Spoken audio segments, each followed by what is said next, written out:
Recent আমি খুব বড় ধরনের সমস্যার সম্মুখীন হয়েছি। আর এই সমস্যার সম্মুখীনটা কি আপনাদের সাথে আমি শেয়ার করব।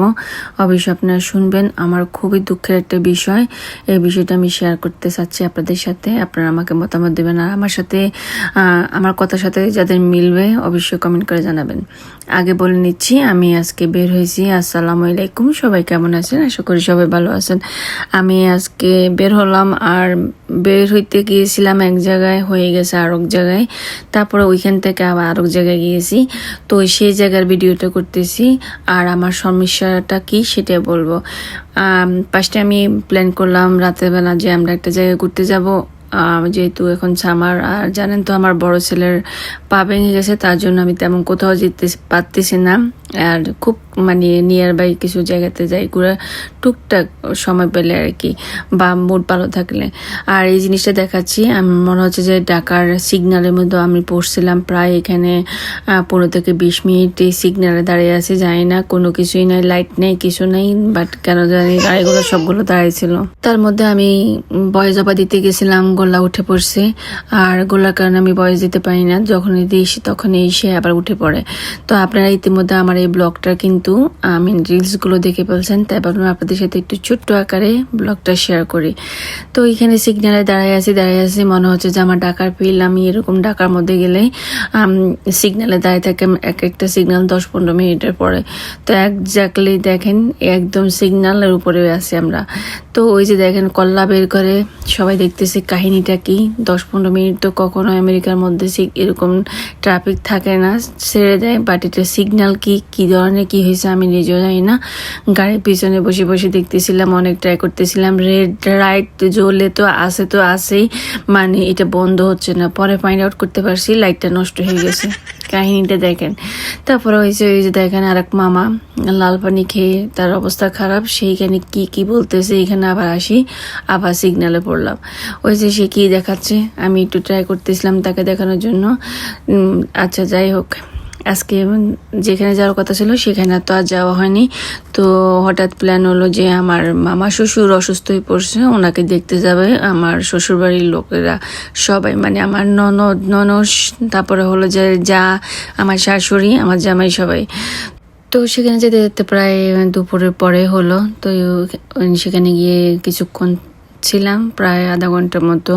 তারপরে ওনার সাথে দেখা টেকা করে আমরা বেরিয়ে পড়লাম সবাই। তারপরে হলো যে আমরা তো রেডি হয়ে বেরোইছি, আজকে তো ঘুরতে যাব, ঘোরার প্ল্যান। তো ওই মুহূর্তে বিকালেও হয়ে গেছে, সন্ধ্যা হয়ে যাবে এরকম ভাব। তো ওই সময়টা 2-3 ঘন্টা, আমাদের এখানে তো এখন প্রায় 9টার সময় সন্ধ্যা হয়। তো আর 2-3 ঘন্টা হাতে ছিল, কোথায় যাবো এই মুহূর্তে। আর যে কোনো জায়গাতে যেতে তো 1-1.5 ঘন্টা 2 ঘন্টা ড্রাইভ করতে হয়। তো আমরা চলে আসলাম লং আইল্যান্ড সিটি পার্কে। সো এই পার্কটা বেশ সুন্দর, নদীর পাড়েই দেখতেছেন। এরিয়াটা খুবই সুন্দর, এবং কি এখানে বসার জন্য সুন্দর একটা প্লেস, ঘোরার জন্য। এখানে বার্থডে পার্টি, বিয়ের পার্টি, যত রকমের পার্টি আছে সব কিছু করা যায়।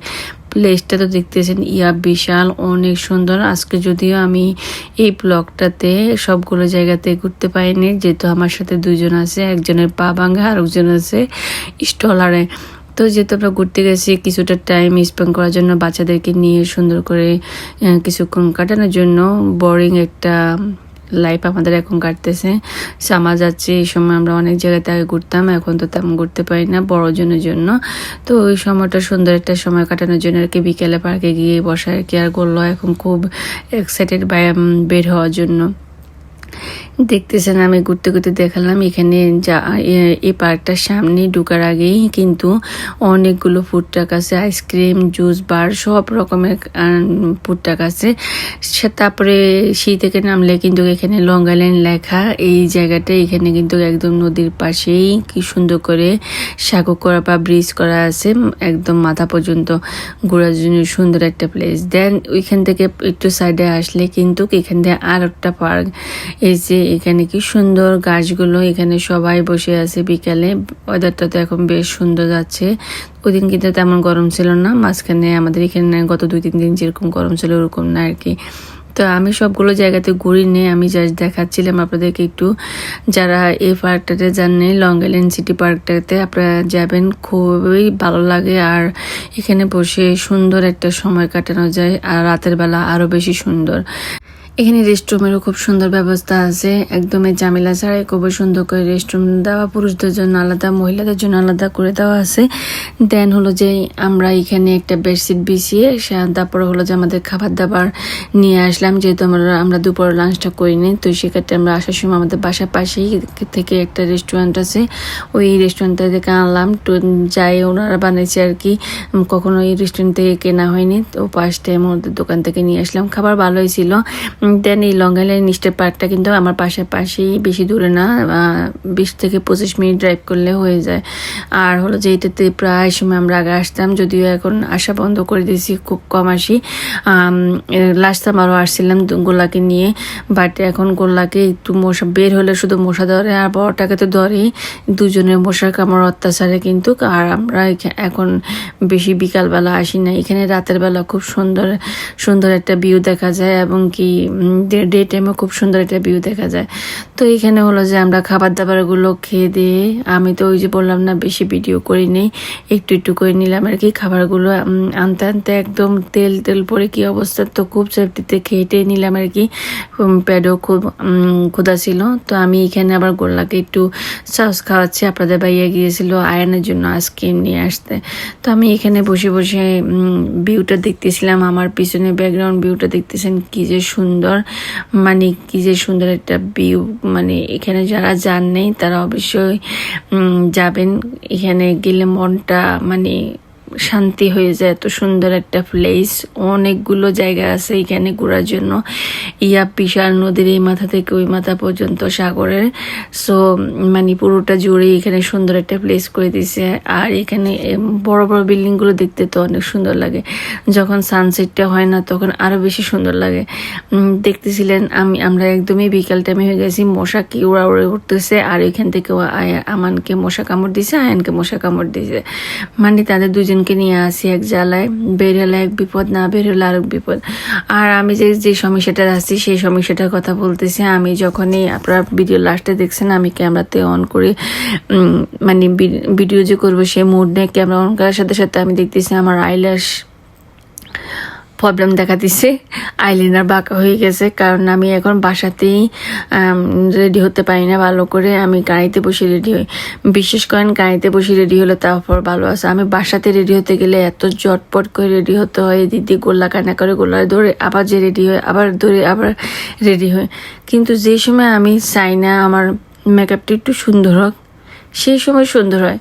আর যে সময় আমি চাই যে আমার মেকআপটা একটু পারফেক্টলি হোক, সেই সময় আমার মেকআপটা পারফেক্টলি হয় না। আর আমার মেকআপ একদমই সিম্পল, আমি একটু আইলাইনার আর একটু কাজল আর হলো যে একটু ফেস পাউডার লাগাই, দ্যাটস ইট, আর একটু লিপস্টিক, কোনো কিছুই লাগাই না। আর হলো একটু সেটিং স্প্রে দিই, এতটুকুর মধ্যে। কিন্তু যে সময় আমি চাই যে আমার মেকআপটা একটু সুন্দর হোক, সেই সময় হবে না। যে সময় আমি বাজার করতে যাব, সেই সময় আমি যদি একটু লিপস্টিকও লাগাই, সেই সময় কি সুন্দর লাগে আমার। মানে আমার এই সমস্যাটা রিসেন্ট আমার সাথে মানে যুক্ত হয়েছে গোল্লা হওয়ার পর থেকে। কারণ আমি এত মানে দৌড়ের উপরে থাকি বাসার কাজ নিয়ে, তারপরে হলো যে কোথাও যেতে গেলে সবগুলো বাচ্চার খাবার দাবার রেডি করে, সব রেডি করে বাচ্চাদেরকে নিয়ে যেতে, বাচ্চাদের ফুড ব্যাগ, বাচ্চাদের ড্রাইভারের ব্যাগ আলাদা করে রেডি করে তারপরে আমি নিজে একটু সাজতে বসলে এই অবস্থা হয়। আর যখন গাড়ির মধ্যে বসে সাজতে যাই, বিশ্বাস করেন মানে প্রতিটা লাইট আমি গনি। আমি হাইওয়ে ওঠার আগে শুধু চিন্তা করি, আল্লাহ আজকে ট্রাফিক থাকুক, আমি রেডি হই। কারণ ট্রাফিক থাকলে আমার জামাই তো একটু ধাক্কা দিয়ে যাবে আর আমি রেডি হতে পারবো। হাইওয়ে থাকলে তো কন্টিনিউ গাড়ি চলতে থাকে, আর গাড়ি নাড়াচাড়ার সাথে মেকআপ এদিক থেকে ওইদিকে মনে হচ্ছে যে ছোটো পোলাপাইন ড্র করতেছে, ড্রয়িং করে না রং দিয়ে, জল রঙের তুলি দিয়ে, এরকম আমি ড্রয়িং করি আমার মুখকে।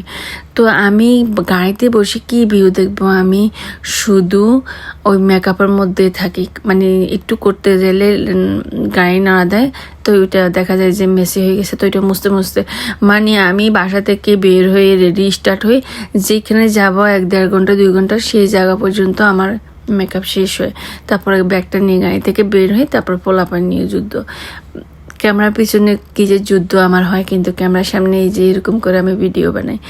যাই হোক, সবাই দোয়া করবেন আমার 2 বাচ্চার জন্য, আল্লাহ যেন তাদেরকে সুস্থ রাখে, ভালো রাখে। আর আপনাদেরকে তো দেখালাম এই পার্কটার ভিউটা, বেশ সুন্দর একটা পার্ক। আর হলো যে বেশ সুন্দর নদীর পাশে, নদীর পাশে আসলে মানুষের মনটা শান্তি হয়ে যায়।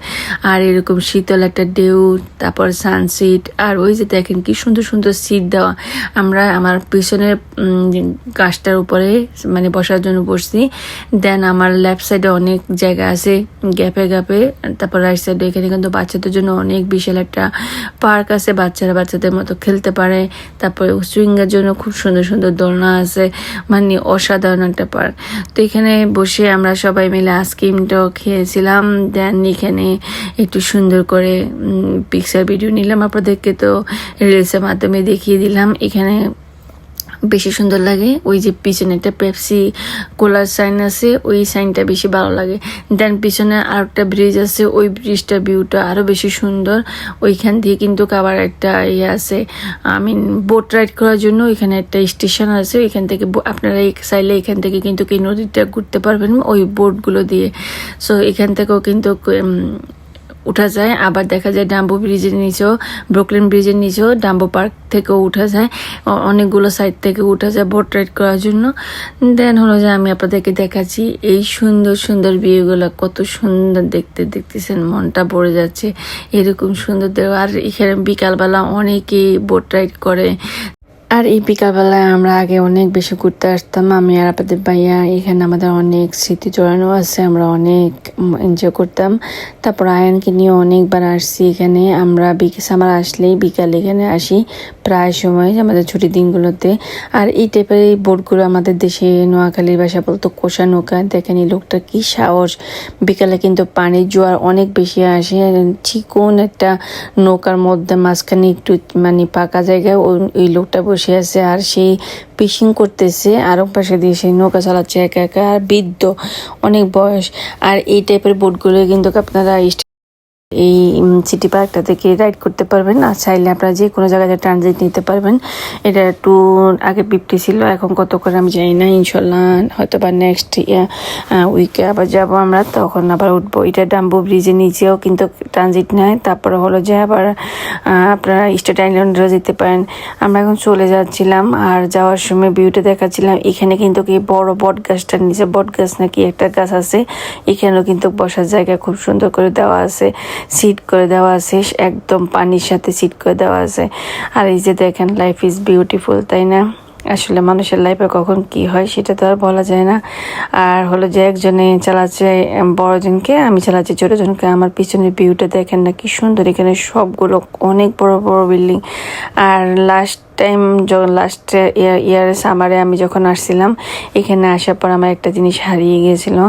আর আমি পথ দিয়ে হাঁটতে হাঁটতে সেই জিনিসটাই চিন্তা করতেছিলাম। আমার গলার মধ্যে একটা আমার আরবিতে লেখা আমার একটা চেইন ছিল, ওই চেইনটা কিন্তু এই জায়গাতে পড়ে গেছিলো। কখন পড়ছে আমি বলতে পারবো না, বাট পড়ে গেছিলো। আমি যখন বাসায় আসছি, এখান থেকে যাওয়ার পর বাসায় আসছি, তখন আর আমি আমার চেইনটা খুঁজে পাইনি।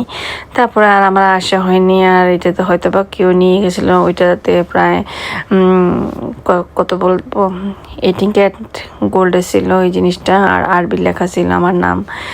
সো আমার খুব শখের একটা সিন ছিল, সেই সিনটা কিন্তু এখানে পড়ে গেছে। তো সবাই ভালো থাকবেন, আমরা এখন চলে যাচ্ছি। আর এখন দেখেন আমরা যাচ্ছি, অনেক মানুষ যাচ্ছে ভিতরে ঢুকিয়ে, কারণ রাতের ভিউটা অনেক বেশি সুন্দর, এরিয়াটা অনেক বেশি সুন্দর। আপনারা যারা জানেন অবশ্যই একবার হলো ঘুরে আসবেন। আল্লাহ হাফেজ।